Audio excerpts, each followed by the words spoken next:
marabtaa inaad baratid sida loo dhiso greenhouses video waxaan ku tusaynaa si tilaabo ah qaabka loo dhiso greenhouses iyo qalabka u baahan tahay.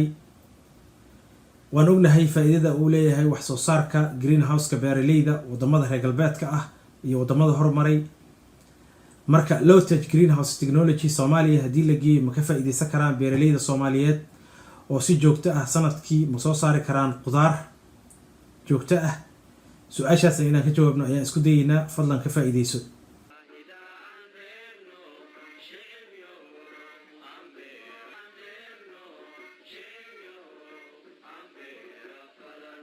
labadii 2018 ayaan waxaan aaday Muqdisho airportka Nairobi. markaan mariyay ayaan qaaday sawirkan. heer waxaan gaarnay qudaarta sida yaanyada waaweyn laga dalbo Kenya iyo Ethiopia iyadoo wadankeena laga soo saari karo qudaaraha noocaas ah. su-aasha koobaad waxa weeye horta waa maxay greenhouse?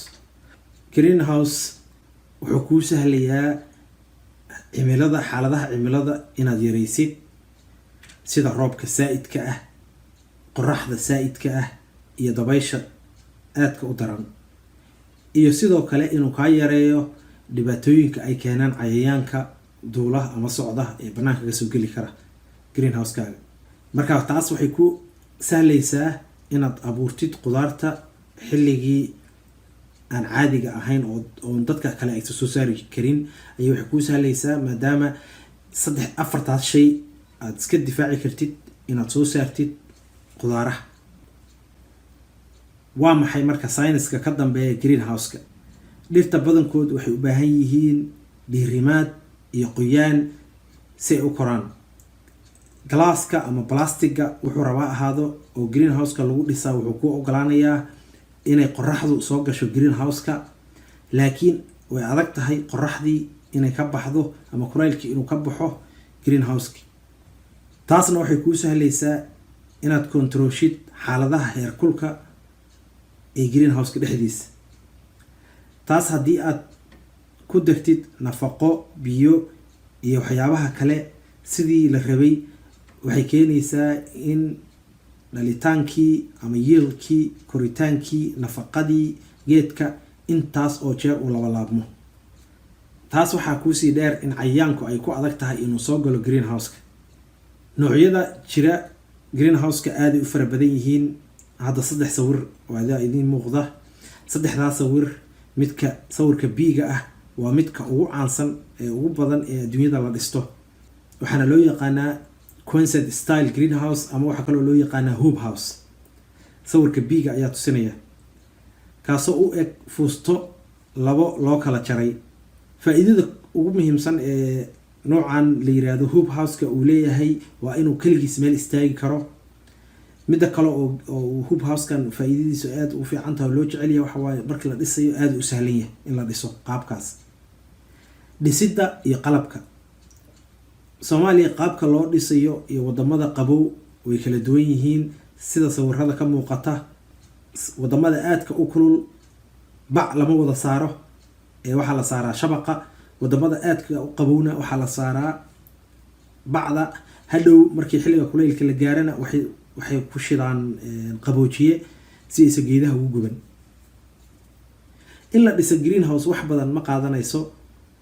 waxaa la isticmaali karaa qalab kala duwan oo midba midka kale wax uga fiican yahay waxna uga liito, sida birta, alwaaxa, PVC pipeska iyo propylene pipes. birtu waa qaali culus tahayna sidoo kale markii kulaylku jiro bacda ayay gubaysaa, laakiin koolo loogu talagalay oo loo kala dhex mariyo ayaa jirta. alwaaxu sidoo kale waa culays qaali waxaana wax yeeli karo aboorka si dhaqsaa marka uu ku halaabi karaa.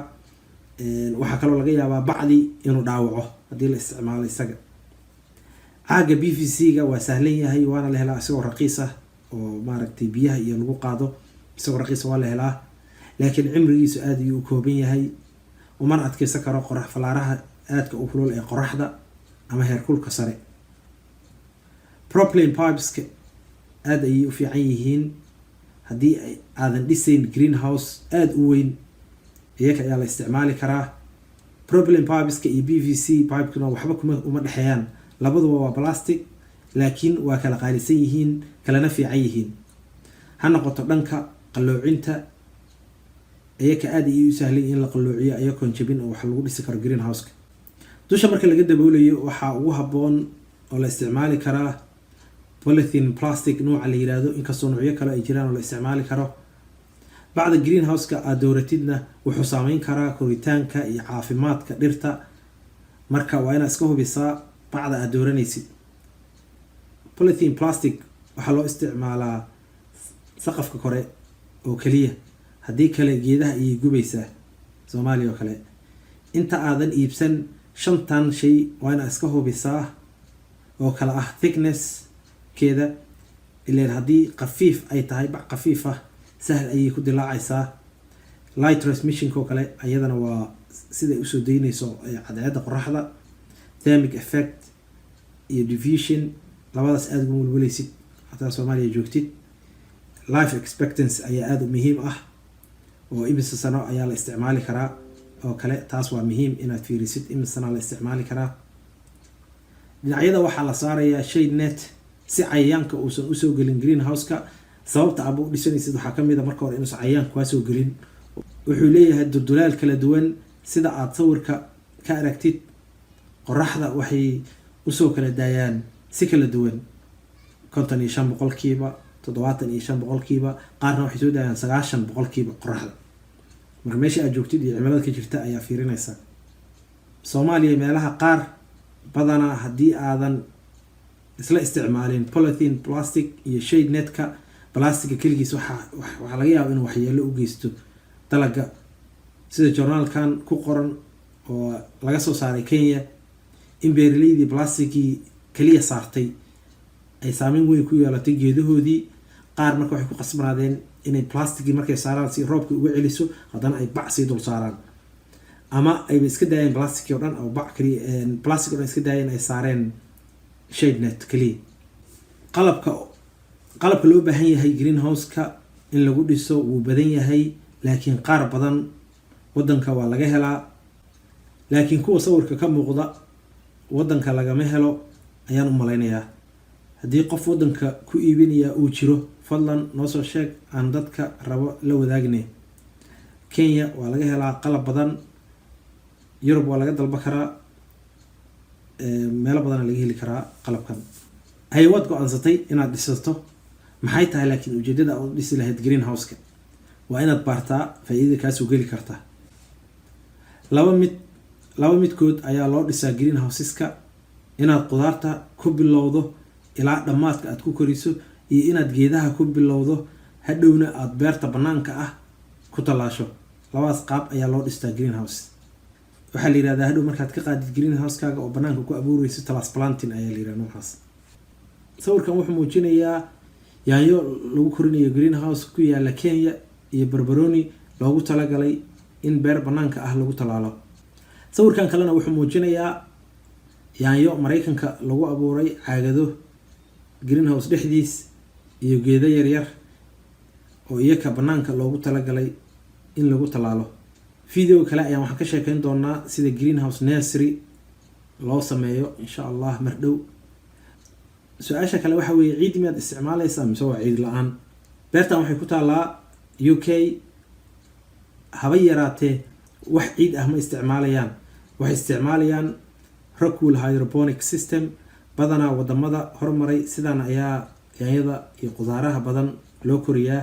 organic farms oo kooban mooye lagama yaqaano ciid loo isticmaalo greenhouse. laakiin innaka Africa ayaan joognaa maahano, marka yaanan ordin inta aanan socon.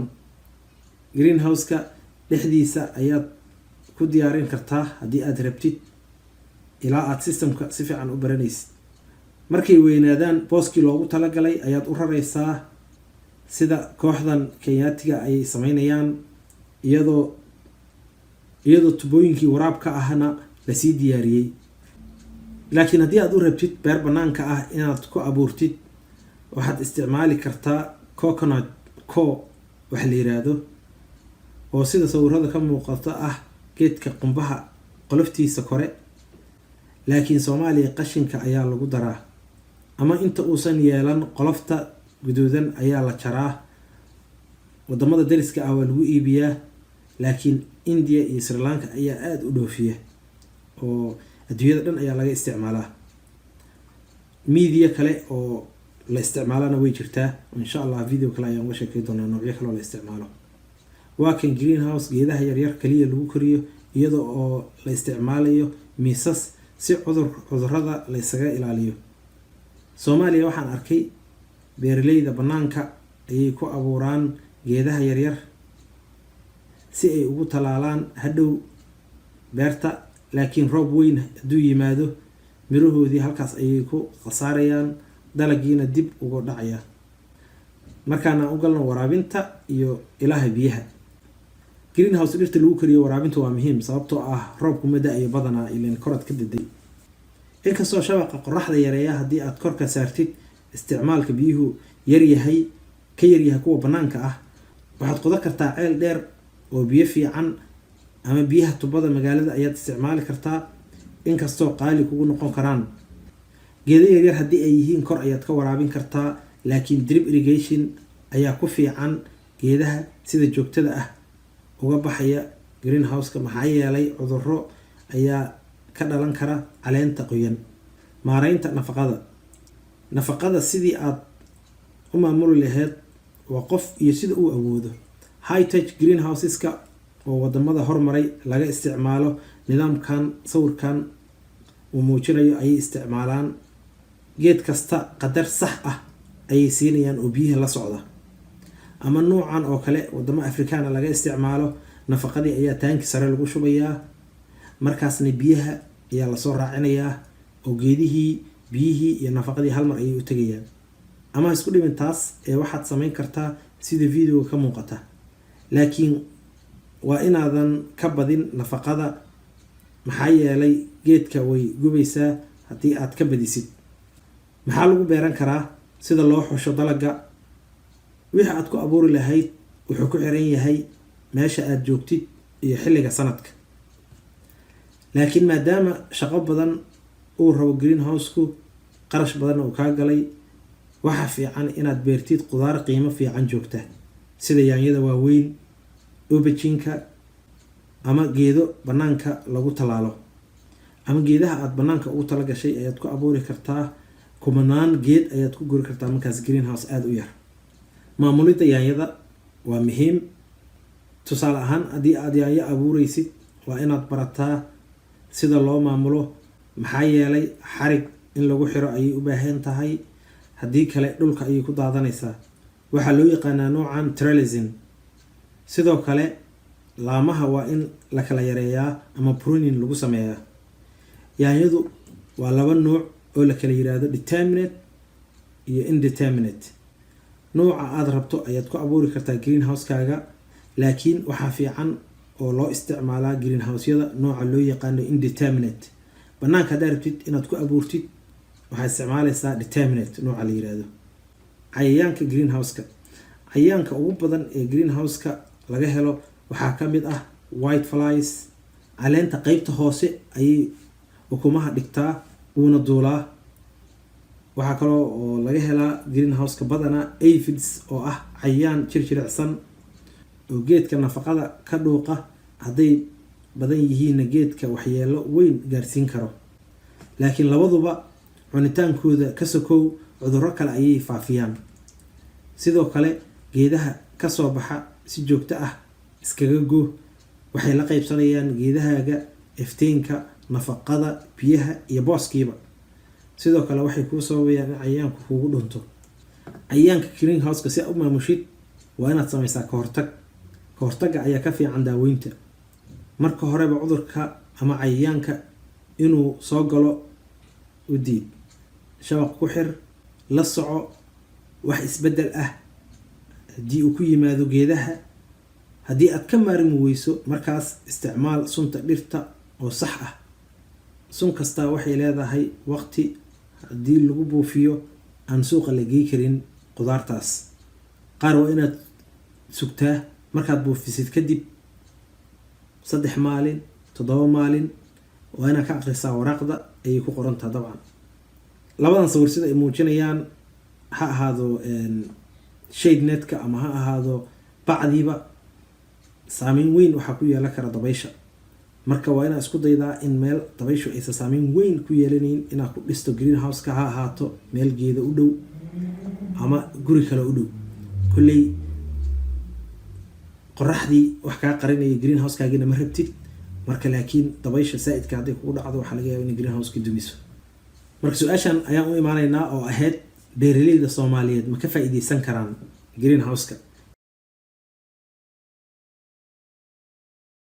fadlan haddii aad ka heshay warbixinta aan soo gudbinay, like dheh, subscribe.